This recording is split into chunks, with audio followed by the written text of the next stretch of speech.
মায়ের বাসায় যেয়ে ছোট ভাইয়ের বউকে নিয়ে পিৎজা বানালাম প্রথমবারের মতো, তাও আবার পারফেক্ট পিৎজা। চলো তোমাদের সাথে ছোট করে রেসিপিটা শেয়ার করি, তোমরা সবাই বানাতে পারবে এইভাবে করে। আমি আজকে এত বেশি এক্সাইটেড ছিলাম যে আসলেই পিৎজা হবে, বাট দেখো কত সুন্দর পিৎজা হয়েছে। তো দেখো এখানে কিন্তু পিৎজা সস, আসলে রেসিপি সম্পূর্ণই হচ্ছে আমার ভাইয়ের বউয়ের, তাই আমি অত ডিটেলসে বলতে পারবো না, বাট তোমরা দেখলে বুঝতে পারবে। খুবই সহজ। দেখো ইস্ট দিয়ে হচ্ছে ময়দাটা সুন্দরভাবে মেখে ওটা দিয়ে ডো বানায় নিছে, কতক্ষণ রেস্টে রাখছিল। দেন চিকেনটা রেডি করে নিছে, তারপরে চিজ দিয়ে দিছি বেশি বেশি, আর পিৎজা সস এখানে দিয়ে দিলাম আমরা। এটা মুনতাহাকে তোমরা যে কমেন্ট করতে পারো যে কিভাবে পিৎজা সসটা বানাইছে। তারপরে এখানে ক্যাপসিকাম, তারপরে হচ্ছে টমেটো, তারপরে পেঁয়াজ, তোমাদের বাসায় যা যা অ্যাভেলেবেল থাকবে আর কি সেগুলো দিয়েই করে ফেলবে।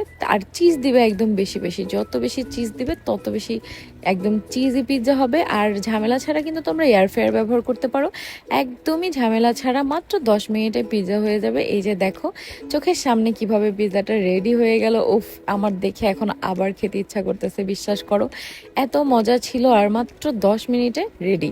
তো পরপর কিন্তু আমরা দুইটা পিৎজা বানাই নিছি, একটার মধ্যে টমেটো দিয়ে একটা টমেটো ছাড়া। তো দুইটা পিৎজাই কিন্তু পারফেক্ট হয়েছে, আর দুইটাই আমি 10 মিনিট করে দিছিলাম এয়ার ফ্রায়ারের ভিতরে।